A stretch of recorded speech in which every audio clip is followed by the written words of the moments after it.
Welcome to the Connected Leaders Academy virtual conference designed to reshape your vision of transformation. As we navigate the evolving business landscape, our speakers will unveil innovative strategies to manage and initiate change. Prepare to adapt, innovate, and lead, ensuring your role as a catalyst in this transformative era. Who are we in our darkest moments? How do we overcome the fear of failure? How do we step outside of the outcome and step into ourselves? My name is Jonathan Cohen. I'm a father, a husband, an attorney by trade with a background in public service of 5 years in 2 different countries as a soldier, infantry combat, and an SVU prosecutor in Bronx County. I was labeled with learning disabilities. I was labeled with all of these different frustrating experiences that would happen to me when I was younger, and started to wear situations. I didn't know how to separate myself from situations. And today, I want to talk to you about the art of overcoming setbacks, the art of stepping into who you are, stepping into the vision that you have for yourself. Because once upon a time, I couldn't get into college. I couldn't get into law school. I couldn't get into business school. And I couldn't get a job at a DA's office. I waited for a phone that never rang. I waited for messages that never came. And as a result, I had to take a different kind of approach. I had to reframe. I had to consider different opportunities. I had to look at myself from a different perspective. I had to level up. And so today I'm going to share with you some of the things that I've learned over the last 7 years by stepping outside of the outcome and into the vision that I saw for myself. And I want to start by telling you a story about a king. Once upon a time, there was a king who owned a magnificent kingdom, and he had an incredible collection of jewelry. And among his collection was this very special diamond. And one day, the diamond fell and got scratched. The king was so upset, and he didn't know what to do about it. So he called the finest stonemasons in the land. And they come to his king's court, the best 3, and one by one, they take a look at the diamond. The first one takes a look at the diamond, says it's impossible to fix. This is the situation. King says, get out of here. I don't need your help. The second mason takes a look at the diamond and says, well, what you can do is you could actually break it up into pieces, and you could have a whole bunch of other little diamonds. Maybe make some rings, some other jewelry. King doesn't even let him finish the sentence and sends him back. The third one takes a look at it and says, I need a few days. A few days go by. King doesn't hear anything. So he sends his king's guard, gets the mason, brings him back to his king's court, and he looks at him and he says, what's going on? He says, my king, here you are. King takes the diamond out of the mason's hand, and his jaw drops. Where there was once this crazy scratch, there was now a rose. The mason had carved out a rose from the scratch. And the moral of the story is that battle scars are attractive. Today, the theme of this entire seminar is about rebooting ourselves. And that metaphor resonates because I actually work in the semiconductor industry as an attorney and business strategist. And an operating system, when it reboots, it's not like it forgets everything that it ever was. It has more bandwidth. It got a fresh start. But it's still the same computer. It still has the same data on it that it had before the reboot. And this is important because when we think about battle scars and when we think about rebooting ourselves, there's a lot of parallels. Because when you think about who you are as an individual, experience isn't what happens to you, it's what you do with it. So how you leverage that experience, that becomes your gift. And so when you start to reframe failure and look at failure as an opportunity, look at it as feedback, receive it, and see, well, maybe I'm not doing something right. My content's not getting views. My audience isn't resonating with my message. DA's institutions aren't calling me back. Colleges aren't taking me. What do I need to do in order to level myself up? And I remember being in that position when I was 18 years old, and I had to make some really difficult choices. Eventually, I found a school that would give me an interview, take to my character, and give me an opportunity for the following year. So I had to figure out what to do in the year off. And so I enlisted in the Israeli military, where I served 2 years infantry combat, because after serving 1 year, I had fallen in love with the mission. I found purpose, I found drive, and I was learning skills that would stay with me to this day: resilience and attributes that helped me forge my character through experience, learning how to do things that I didn't want to do, even though I knew I had to do them. And so when I look at my experience and I think about those situations, I look back and I think about how I became someone else, because I learned something very critical in those times. It wasn't about pretending I was someone else.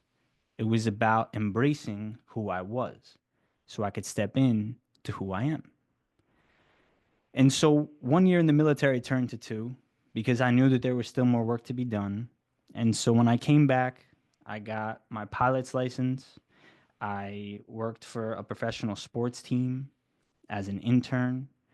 I got all these different certifications with this newfound skill set, from bartending license to boating license to lifeguard certificate to flying planes to real estate, in a very short time span. All because I felt I had to overcompensate for who I was. And so through experience, I learned that these new labels and certifications that I tried to acquire, they weren't helping me redefine my identity. I was gaining skills, I was gaining experience, but I wasn't really able to level up myself in a way that I was proud of. I was living from a place of external motivation. And so I'd go on to carry this theme throughout my career, through law school, through business school, because I felt that the more degrees and certifications I acquired, the more validated I would be. But after I passed the bar and I'd gotten my JD and I'd gotten my MBA, I was sitting in my bed in my, we'll call it a bachelor pad in New York City, and I had never felt less fulfilled in my entire life. I literally was like, what am I doing here? I've done all these things, and what do I have to show for it?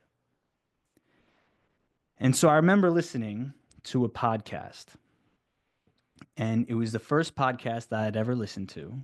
And two questions, first two questions that I ever heard on a podcast before. What if you could control your thoughts? What if you could control your feelings?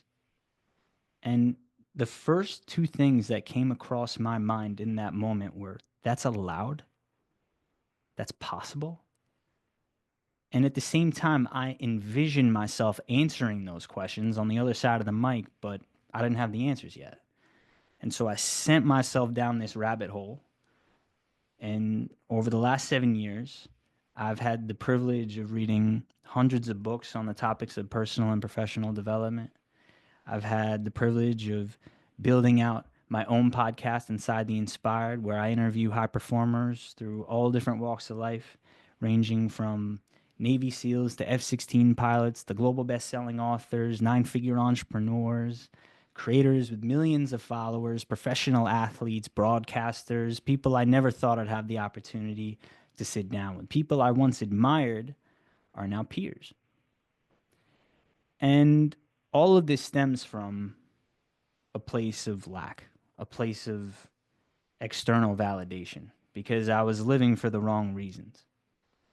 And so when I started to reframe this lack of fulfillment as an opportunity and think about how this was now my chance to go and answer questions that I wanted to. After reading all of these pages in law school, I now had this reading skill that I could go through books with ease, because for so long it was so hard to go through all those books. I could sit down and write for hours because I had years of practice under my belt at this point. So this kid who was once labeled as having learning disabilities was now set free because he started to look at things from a different perspective. And so when that was going on, I was operating from a place of external motivation, but also out of alignment. And so what I was saying, what I was doing, and what I wanted, they didn't line up. And so when I started to follow my curiosity and I started to reframe my perspective and I started to practice what I preach, things started to change. I started to see the value in keeping promises to myself. If I said I was going to wake up at a certain hour, I did. If I said that I was going to meet a friend, I wouldn't cancel the plans. If I said that I was going to get to a place at a certain time, I stuck to it. And then what I was seeing and what I was doing and what I was wanting started to line up. And I call this the straight line method, where what you say, what you do, and what you want, there's a straight line through. Because when you're out of alignment, when what you say, what you want, and what you do don't have that through line, there's missing pieces. And then you start to wonder why things aren't going your way. Because even though progress isn't necessarily linear, the way that we look at our actions and the way that we look at our words and our thoughts and our beliefs, if we don't lean in to what naturally drives us, we're depriving ourselves of what can fulfill us. There's this other framework that I want to offer you of chasing perfect days, where effectively, if you think about your perfect day, what does that look like? You write down every single thing that you would do. And then what you do is you circle how many of those things you can do on a daily basis. When you realize that there's so many things that in your perfect day you can control and actually build into your life, things start to change. And so that's what I did. I started realizing how many of the things I wished I could do on a daily basis, from reading and writing and training and working and trusting myself to make decisions that I was proud of, from the double espresso in the morning to a nonfiction book to a podcast to speaking to someone that had wisdom I wanted to acquire. I started to build those things into my life deliberately. And 7 years later, I've built a podcast and an audience of over 20,000 followers across social media, over 170 episodes with all of these different incredible high performers that have taught me so much that I realized, because I simply followed my curiosity, because I wanted to answer questions that sent me down this rabbit hole, making me wonder what could be, I started to change my perspective. And I had to learn how to make some really difficult decisions as a result. People started to leave my life because I was starting to live in a different way. I wanted to go to sleep at a different hour. I wanted to eat different foods. I didn't want to drink alcohol. I didn't want to hang out with the wrong people. And so naturally, my time and my appreciation for my time started to shift. And so I remember during my time at the DA's office, I had this opportunity to take vacation. And I actually left with over 2 weeks worth of vacation on the table because I felt I wanted to squeeze as much juice from that fruit that I possibly could in the form of experience, because I knew I'd only be there for a certain amount of time. And in order to maximize the experience, I'd have to sacrifice. And the sacrifice came in the form of time off. Now, through experience, I've learned how burnout can impact me. I've learned how not managing my emotions can impact me. But by considering a new frame, intrinsic motivation, and building things into my life, intrinsic motivation is when we operate from a place of fulfillment, when we do things for the sake of the process. And intrinsic motivation has been a North Star on my journey of overcoming learning disabilities and labels and rejection and failure, because I started to do things for the sake of doing them. I stopped chasing certifications, I stopped chasing degrees, I stopped chasing validation, and I started to do things that I wanted to do. And that sent me down a very unique path of endurance training, where over the last few years, I've been able to raise tens and tens and tens of thousands of dollars from multiple organizations because I put my mind, blood, sweat, and tears on the line for different endurance events. And so, what started out as a half marathon, most recently in September, culminated in a 58-mile ultra marathon with no walking and no headphones. And we raised over $29,000 as a result. It took about 10 hours. And 40 miles into a 58-mile ultra marathon, my bones are crushing, one on top of the other. My wife is looking at me with love in her heart, but also wishing I would stop. My mom is telling me I can stop at any time. My daughter is on the floor, doesn't know what's going on, but bringing her energy. And so the only thing you can do in those moments where doubt starts to creep in, where you start to question yourself, where you start to let the demons and the gremlins get the better of you, is to take one step.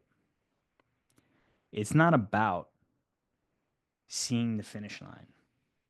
When you're operating from a place of intrinsic motivation, you're doing it for the sake of doing it. There was no award at the end of this, there was no medal. And if I didn't finish, I don't think anybody would have cared. I don't think my family would have seen me differently. I don't think anyone would have held it against me. But I made a promise to myself and I said that I was going to do something. And for some people, it was a turnoff. And it started to make me question, well, why? Like this is cool, I think. But then I also realized, well, I'm not supposed to be for everybody. And that light bulb, when it went off, made me realize that if I take a neutral position, I'm doing myself a disservice. If I don't stand for something, I'll fall for anything. And if I don't put myself in a position to believe in the things and follow through on the things that I say, then I'm going to compromise that standard in other areas of my life.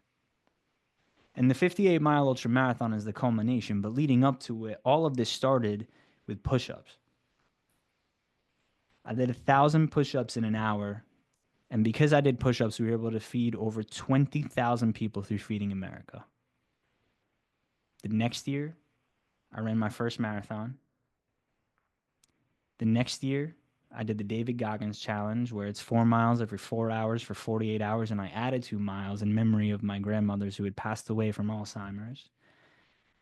And that raised over $15,000 towards curing Alzheimer's through research. And the following year, I did 1,018 pull-ups in 4 hours, where we raised over $20,000 for an organization called the Friendship Circle that helps children with special needs integrate into society by learning real-life skills. Almost passed out from that experience because I didn't understand how to fuel. My dad's looking at me, telling me I don't have to finish. I've already done enough. My brother looks across his shoulder. I see my brother and looked at him in the eye, and he said to me, "Foxhole. I'm in the foxhole with you, bro." And sometimes it just takes someone that doesn't necessarily believe in what you're doing, but will be in your corner regardless, to finish something great. I used to believe that the lone wolf mentality was what it was about. I used to believe that I could go further by myself than with people. And I used to believe that I was better because I had something to prove. And the reality is, you go further with the community. The reality is, when you operate from a place of intrinsic motivation, when you do things for the sake of doing things, when what you say, what you do, and what you want, everything lines up. When you realize that progress isn't necessarily linear and sometimes it's a spiral up, things start to shift and you reframe. You start to consider a different perspective about what's possible. And so this career trajectory that's taken me all over the world, that's taken me all over the country, that's helped me raise all this money, that's helped me meet all of these incredible individuals, comes down to a very simple premise: learning how to have grace with yourself, learning to trust yourself, learning to believe in yourself and love yourself when you don't want to the most. In those moments that you want to hate on yourself, call yourself an idiot, that's not being tough. That's not how you overcome setbacks. 40 miles in to a 58-mile ultramarathon, 900 plus pull-ups in, with over 100 left to go. There's only one thing you can do.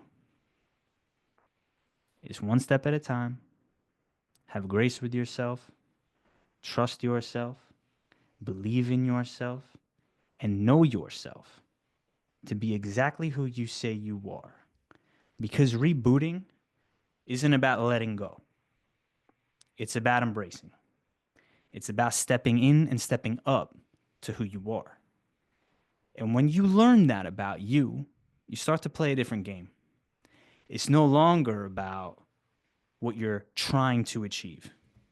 It's about who you can be in your darkest moments. To be your own best friend. To be the person that you need. Because if you believe in you, everybody else will come as a byproduct.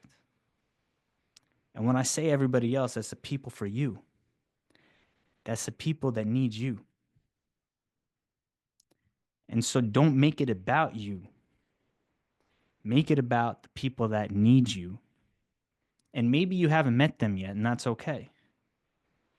But by following that curiosity, by operating from intrinsic motivation, by stepping up and stepping into the vision, that's when things start to shift. Everything that I used to be about was for the wrong reasons. When I learned the very simple premise that what I want and what I say and what I do, that straight line through, everything starts to operate in alignment. It points north towards my vision. When you have a vision for who you can be and you start to take steps day at a time towards that vision, then it's just inevitable that you get where you're trying to go. Maybe not in the way that you thought, but better than you ever could have imagined. My name is Jonathan Cohen. I appreciate your time. Thank you so much for the platform and giving me a few moments to talk about my experiences and what matters to me so deeply. I look forward to connecting with all of you. Thank you to the Connected Leaders Academy. And I look forward to many, many more conversations. Have a great and positive weekend. And I look forward to hearing how the rest of you succeed in 2025.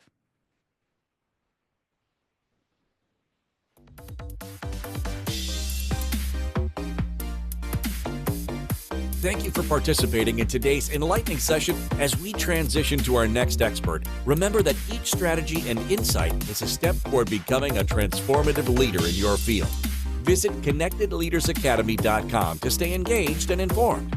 The journey of change is ongoing. Let's move forward together.